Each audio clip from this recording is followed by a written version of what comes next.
Good bad ugly படம் நல்ல வசூல் வந்து பண்ணிகிட்ருக்கு. படம் வந்து சூப்பராக இருக்குது. பட் இந்த டைமில் நெகட்டிவிட்டியாக வந்து யாருமே பெருசாக இந்த படத்தை பேசலை. ஆனால் நம்ம நெகட்டிவிட்டியாக பேசினா மட்டும்தான் இந்த படத்துக்கு ஒரு வியூஸ் வந்து நம்ம சேனலுக்கு கிடைக்கும் அப்படிங்கிற மாதிரி சில பேர் வந்து வேலை பண்ணிட்டுருக்காங்க. சில பேர் இல்லை, ஒரு சிலர் இந்த வலைப்பேச்சு எப்போவுமே ஆன்டி அஜித்தியன்ஸ் தான். அவங்க அஜித்தை பற்றி தப்பாக தான் பேசுவாங்க.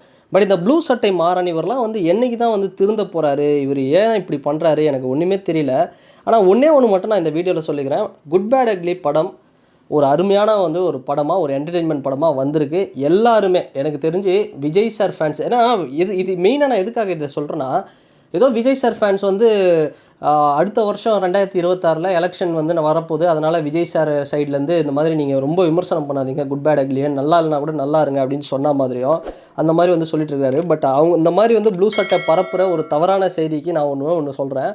விஜய் சார் ஃபேன்ஸு எனக்கு தெரிஞ்சு ரொம்ப காலகட்டத்துக்கு அப்புறம் ஒரு படத்தை, அஜித் சாரோட படம் இந்த மங்காத்தா, வீரம், ஆரம்பம் இது மாதிரியான படங்களுக்கு அடுத்தபடியாக அஜித் சாரோட படத்தை ரிப்பீட் மோடில் போய் தியேட்டரில் பார்த்துட்ருக்காங்க, கொண்டாடிட்டு இருக்காங்க. அப்படின்னா நான் சொல்கிறது டிவிகே கட்சியில் இருக்கக்கூடிய விஜய் சாரோட வெரியன்ஸ் கிடையாது. நான் சொல்கிறது நார்மலாக விஜய் சாருடைய ஃபேனாக இருக்கக்கூடியவங்க, மற்ற கட்சியில் இருக்கக்கூடியவங்களும் சரி, நார்மலாக வந்து டிவிகே சப்போர்ட்டர்ஸும் கூட சரி, சில பேர் போயிட்டு இந்த படத்தை வந்து அவ்வளோ என்ஜாய் பண்ணி கொண்டாடிட்டு இருக்கிறாங்க குட் பேட் அக்லியை. இன்றைக்கி கலெக்ஷன்லாம் பார்த்தோம் அப்படின்னா, நானே செகண்ட் கவுண்ட் 2க்கு புக் பண்ண வந்து போனால் நிறைய இடங்களில் வந்து மல்டிப்ளெக்ஸ்லாம் வந்து ஃபுல்லு ஃப்ரண்ட்டில் தான் வந்து சீட் இருக்குது. எல்லாமே வந்து ரெட்டு, ஆரஞ்சு இது மாதிரி தான் வந்து இருக்கே தவிர எம்டியாலாம் வந்து பெருசாக இல்லை. அந்தளவுக்கு படம் 4 நாளில் பர்ஃபார்மன்ஸே பார்த்தோம்னா கிட்டத்தட்ட இது வரைக்குமே 153 கோடி வந்து வசூல் பண்ணியிருக்கு. இன்னும் ஒரு 1 வீக் 10 டேஸ் வந்து படம் போச்சுன்னா டெஃபினட்டாக இந்த படம் வந்து ஒரு 400 crores வந்து தாண்டும், 500 crores ரீச் ஆகும் அப்படின்லாம் வந்து சொல்லிட்டு இருக்காங்க. பட் அப்படி இருக்கிற ஒன்று காலகட்டத்தில் படத்தை எடுக்கும் போதே ஓப்பனாக சொல்லிட்டோம், இது வந்து மாஸ் என்டர்டெயின்மெண்ட்டு, ஃபேன்ஸ்க்கான படம். பட் இதில் வந்து நீ தேவையில்லாமல் 2 ஃபேன்ஸ்க்கும், அஜித் சார் ஃபேன்ஸ்க்கும் விஜய் சார் ஃபேன்ஸ்க்கும் நீ வந்து சண்டை மூட்டி விட்ற மாதிரி ப்ளூ சட்டை மாறன் எதுக்கு இந்த மாதிரி ஒரு கேவலமான வேலை? 2 பேரோட ஃபேன்ஸுமே வந்து இன்றைக்கி வந்து ரொம்ப அழகாக ஒரு அண்டர்ஸ்டாண்டிங்காக இருக்காங்க. அதை பிரிக்கணுன்றதுக்காகவே உன்னோட சேனல் ப்ளூ சட்டை மாறன் இந்த சேனலுக்கு வந்து வியூஸ் வரணுன்றதுக்காகவே தேவையில்லாத வந்து ஒரு நெகட்டிவிட்டியை பேசுறது. இது நான் ஒன்றே தாங்க சொல்லுவேன், விஜய் சார் ஃபேன்ஸோ அஜித் சார் ஃபேன்ஸோ ஒரு விஷயத்தை புரிஞ்சிக்கணும். ப்ளூ சட்டை மாறன் எப்போவுமே ஒரு ஸ்ட்ராட்டஜியை வந்து ஃபாலோ பண்ணுறாரு. என்னென்னா, அஜித் சார் படம் வரும்போது வேணும்னே அதை வந்து இது பண்ணி, அது நல்லா இருந்தாலும் அதை கிரிட்டிக்ஸ் பண்ணி, அதை வந்து விஜய் சார் ஃபேன்ஸ் வந்து பார்க்கணும் அப்படிங்கிற மாதிரி வந்து அதை ஆதரவு பண்ணணும் அப்படிங்கிற மாதிரி ஒரு இது. இன்னொரு பக்கம் விஜய் சார் படம் நல்லா இருக்கும் போதும் அந்த படத்தை வந்து வேணும்னே வந்து கிரிட்டிசைஸ் பண்ணி அதை அந்த டைமில் அஜித் சார், இது மாதிரி ஒரு கேவலமான பாலிடிக்ஸ் அப்படிங்கிறது ப்ளூ சட்டை மாறன் கடந்த பல வருஷமாக பண்ணிகிட்டே இருக்கிறாரு. நான் தயவுசெய்து ஒன்று தான் சொல்லுவேன், நீங்கள் எல்லாருமே இந்த Vijay sir fans Ajith sir fans புறக்கணிங்க. ப்ளூ சட்டை மாறனுடைய சேனலு அந்த வியூஸ் எல்லாம் வந்து பார்க்காதீங்க, அன்சப்ஸ்கிரைப் வந்து வேறு வழி இல்லை. நீங்கள் வந்து அந்த ப்ளூ சட்டை மாறனோட சேனலே வந்து பார்க்காதீங்க. ஏன்னா பார்க்குறதுனால தான் அவருக்கு வந்து கொஞ்சம் கொலஸ்ட்ரால் ஏறி போய் நம்ம தான் அப்படிங்கிற மாதிரி தமிழ்நாட்டில் அதாவது ரிவ்யூ பண்ணவே தகுதி இல்லாத ஒரு மனுஷன். நான் ரோஹிணி தியேட்டர் வந்து ஏன் எனக்கு ரொம்ப பிடிக்குன்னா, ப்ளூ சட்டை மாறன் எடுத்த அந்த ஆன்டி இண்டியன் படத்தை ஒரு ஷோ கூட சின்ன ஸ்க்ரீனில் கூட ரோஹிணி தியேட்டர் வந்து போடவே இல்லை. ஏன்னா ஒரு கலைத்துறையிலே இருந்துக்கிட்டு நீ பாட்டு வந்து எல்லாரையும் கேவலப்படுத்திக்கிட்டு எந்த படத்தையும் ஓட விடாமல் பண்ணிக்கிட்டு இந்த மாதிரி ஒரு நெகட்டிவிட்டி ஸ்ப்ரெட் பண்ணால் உன் படத்தை வந்து எவன் போடுவான்?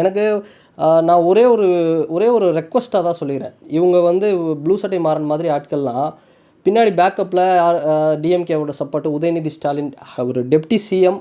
நான் உதயநிதி ஸ்டாலின் அவர்களுக்கு வந்து ஒரு மிகப்பெரிய ஒரு ரெக்வஸ்ட் என்னன்னா, நீங்கள் வந்து ஒரு டெப்டி சிஎம் அப்படிங்கிறத தாண்டி நீங்கள் ரெட் ஜெயண்ட் அப்படிங்கிற ஒரு ப்ரொடக்ஷன் கம்பெனி வச்சுருக்கீங்க. இன்னொரு பக்கம் சன் பிக்சர் அப்படிங்கிற உங்கள் ஃபேமிலி கலாநிதி மாறன் சார் வந்து ஒரு பெரிய ப்ரொடக்ஷன் கம்பெனி வந்து வச்சுருக்காரு. ஸோ நீங்கள் வந்து ஏதோ ஒரு வகையில் சினி ஃபீல்டில் ஒரு பெரிய லெவலில் வந்து ரூல் பண்ணுறீங்க. அப்படி இருக்கக்கூடிய உதயநிதி ஸ்டாலின் அவர்கள் தயவுசெய்து எந்த காலகட்டத்திலும் ப்ளூ சட்டை மாறன் மாதிரி ஆட்களுக்கெல்லாம் பேக்கப்பில் வந்து ஒரு சப்போர்ட் பண்ணுறது அப்படிங்கிறது ரொம்ப கஷ்டமாக இருக்குது. ஏன்னா இன்றைக்கி நான்லாம் வந்து ஒரு பைரசியில் ஒரு படத்தெல்லாம் போய் பார்க்க மாட்டேன். இந்த தமிழ் ட்ராக்கர்ஸ் எனக்கு அதெல்லாம் பிடிக்கவே பிடிக்காது. அந்த காலத்துலேருந்தே இப்போ வரைக்குமே எனக்கு ஒரு படம்னா காசை கொடுத்து வந்து நம்ம தியேட்டரில் போய் பார்க்கணும். அது நல்லா இருக்கும் நல்லா இல்லையா அதை பார்த்துட்டு வந்து நம்ம விமர்சனம் பண்ணணும், நம்ம ஒரு கருத்தை சொல்லணும். அப்படி இல்லையா வெயிட் பண்ணி ஓடிடியில் பார்ப்பேன். ஸோ அது மாதிரி ஒரு சினிமாவை மதிக்கக்கூடிய ஒரு ஆடியன்ஸ் வந்து இருக்கக்கூடிய இடத்துல ப்ளூ சட்டை மாறன் உழைச்சி, அவர் வந்து நேர்மையாக உழைச்சி ஒரு தியேட்டரில் பார்க்கிங்கில் போய் உட்காந்து டோக்கன் கழித்து வந்து கொடுத்து ஒர்க் பண்ணுற அளவுக்கு அவருக்கு வந்து ஒரு இது இருக்கா? கிடையாது. அவரால் உழைக்கவும் முடியாது. அடுத்தவங்கள குறை பேசணும், ரூமில் உட்காந்து அடுத்தவங்கள கேவலப்படுத்திக்கிட்டு அதில் வர காசை வச்சுக்கிட்டு சாப்பாடு சாப்பிட்டுக்கிட்டு இப்படி வாழ்ந்துட்டு இருக்கிறவரை தயவுசெய்து Udhayanidhi Stalin sir, red giant வந்து ஒரு பெரிய ப்ரொடக்ஷன் கம்பெனி, சன் பிக்சர்ஸ் வந்து ஒரு பெரிய ப்ரொடக்ஷன் கம்பெனி, ஒரு சினிமாவை வந்து அப்படி வந்து ஒரு நல்லா பண்ணக்கூடிய ஒரு கம்பெனி. ஸோ அவங்களுக்கு வந்து தெரியும் எல்லா ஃபில்ம் மேக்கர்ஸும் எவ்வளோ கஷ்டப்படுறாங்க அப்படின்னு. அப்படிப்பட்ட ஒரு சினிமா துறையை ப்ளூ சட்டை மாறன் தொடர்ந்து கேவலப்படுத்திக்கிட்டு இந்த மாதிரி பண்ணிகிட்டு இருக்கிறாரு அப்படின்னும் போது ரொம்பவே வந்து கஷ்டமாக இருக்குது. தயவுசெய்து ப்ளூ சட்டை மாறனுக்குலாம் வந்து தயவுசெய்து சப்போர்ட் பண்ணாதீங்க அப்படின்னு தான் வந்து சொல்லுவேன் நான். யாருமே வந்து பெருசாக சப்போர்ட் பண்ணாதீங்க. அவர் பேசுகிறதெல்லாம் ஃபஸ்ட்டு பெருசாக எடுத்துக்காதீங்க, அவ்வளோதான். இது கூட எதுக்காக பேசுகிறேன்னா, நிறைய அஜித் சார் ஃபேன்ஸு எனக்கு வந்து நிறைய ஸ்டேட்டஸ்லாம் அமைச்சிருந்தாங்க.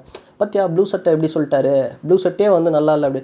ப்ளூ சட்டை நல்லா இல்லைன்னு சொன்னால் என்னது? நீ ஃபஸ்ட்டு அஜித் ஃபேன், ஒரு அஜித் ஃபேனு ப்ளூ சட்டை நல்லா இல்லை நல்லா இருக்குது அப்படின்னு வந்து சொல்லிட்டுலாம் படத்துக்குலாம் போக மாட்டான்.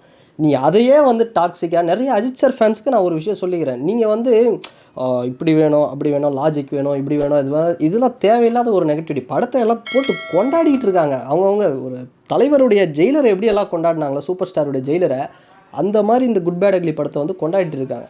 இந்த டைமில் நிறைய டாக்ஸிக்கான விஜய் சார் ஃபேன்ஸே வந்து இந்த படத்தை கொண்டாடிட்டு இருக்காங்க. இந்த டைமில் டாக்ஸிக்கான சில பேர் அவங்களாம் உண்மையான அஜித் சார் ஃபேன்ஸானே தெரில. இல்லை எனக்கு வந்து கொஞ்சம் டிசப்பாயின்மெண்ட்டாக இருக்குன்னா நீ போய்ட்டு இந்த படத்தை பார்த்து அதுனா வீரதீர சூரன். நான் சூரன் தான் சொல்ல வந்தேன், தப்பாக எடுத்துக்க வேண்டாம். இந்த வீரதீர சூரன் படத்தை போய் பாருங்கள்.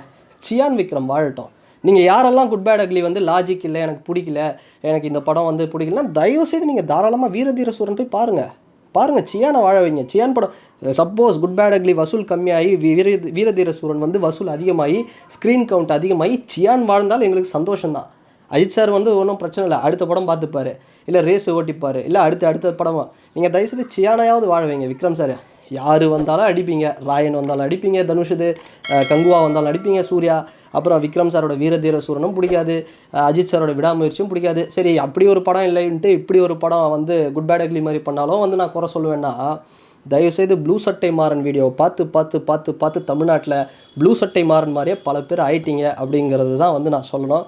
அதனால் அவர் பேசுகிறதெல்லாம் வந்து பெருசாக வந்து யாரும் கண்டுக்காதீங்க. தயவுசெய்து ப்ளூ சட்டை மாறனை வந்து டிஎம்கே, அதுதான் உதயநிதி ஸ்டாலின் சார் அவங்களுடைய அந்த டிஎம்கேவோட சப்போர்ட்டில் தான் இவர் வந்து ரொம்ப இது மாதிரிலாம் தரக்குறைவாக பேசிகிட்ருக்காரு. ஸோ இது வந்து என்னன்னு தெரியல, அவங்க மேலே வந்து ஒரு பெரிய ஒரு ரெஸ்பெக்ட் இருக்குது. அதெல்லாம் கெடுக்கிற விதத்தில் ப்ளூ சட்டை சில விஷயத்த பண்ணிகிட்ருக்கிறாரு. டிஎம்கேவுக்கு ஏதோ ஒரு வகையில் ஒரு பெரிய ஒரு நெகட்டிவிட்டியை க்ரியேட் பண்ணுவார் ப்ளூ சட்டை மாறன் இப்படியே போச்சு அப்படின்னா. ஸோ அதுக்காக தான் இந்த ஒரு வீடியோ அப்படிங்கிறது. அண்டு குட் பேட் அக்லி திரும்பவும் சொல்கிறேன், வரலாற்று சாதனை. அந்த ரோபோ படத்தில் எந்திரன் படத்தில் சொல்லுவார் பாருங்கள் Rajini sir, we are making history அப்படிங்கிற மாதிரி தான் ஒரு ஹிஸ்ட்ரியை வந்து க்ரியேட் பண்ணிகிட்ருக்கு. அவ்வளோ ஒரு சந்தோஷமாக கொண்டாடிட்டு இருக்காங்க. தமிழ்நாடு மட்டும் இல்லை, வேர்ல்டு வைடு அந்த படத்தை அப்படியே கொண்டாடிட்டு இருக்காங்க. ஸோ அதனால் ப்ளூ சட்டையெல்லாம் வந்து அப்படி லெஃப்ட் ஹேண்டில் அப்படி தட்டி விட்டு ஜாலியாக படத்தை போய் என்ஜாய் பண்ணுங்கன்றதுக்காக தான் இந்த ஒரு வீடியோ. ஸோ அண்டு முக்கியமாக தியேட்டரில் போய் படத்தை பாருங்கள். அதை ஹெச்டி பிரிண்ட்டு அதெல்லாம் வந்து அது இது கூட சமம் கிடையாது. ஓகேவா? இந்த பைரசிலாம் இந்த படத்தெல்லாம் தியேட்டரில் போய் உட்காந்து பார்த்தா அந்த ஒரு பிஜிஎம்மோடு வந்து பார்த்தா மட்டும்தான் இது ஃபயராக இருக்கும். இந்த ஹெச்டி வீட்டில் உட்காந்து நான் பைரசிலாம் வேஸ்ட்டு, லைஃபை வேஸ்ட் பண்ணுறாதீங்க. போயிட்டு நல்லா புக் பண்ணிங்களா, ஒரு நார்மலான தேட்டரில் கூட போய் புக் பண்ணி குட் பேட் அக்லியே என்ஜாய் பண்ணுங்கள், ஃபேமிலியோடு என்ஜாய் பண்ணுங்கள். சில பேர் சொல்கிறான் ஃபேமிலியோடு இந்த படம் பார்க்குற மாதிரி, ஃபேமிலியோடு நீ செம்மையாக என்ஜாய் பண்ணலாம். விஜய் சார் ஃபேன்ஸும் என்ஜாய் பண்ணுறாங்க, எல்லாருமே என்ஜாய் பண்ணிகிட்ருக்காங்க. அந்தளவுக்கு படம் சூப்பராக இருக்குது. அண்ட் இந்த வீடியோ பற்றினா உங்களுடைய கருத்துக்கள் என்ன அப்படிங்கிறது இந்த கமெண்ட் செக்ஷனில் பதிவிடுங்க. அண்ட் வேறு ஒரு வீடியோவில் வேறு ஒரு கண்டென்ட்டில் நான் உங்களை பார்க்குறேன். பாய்.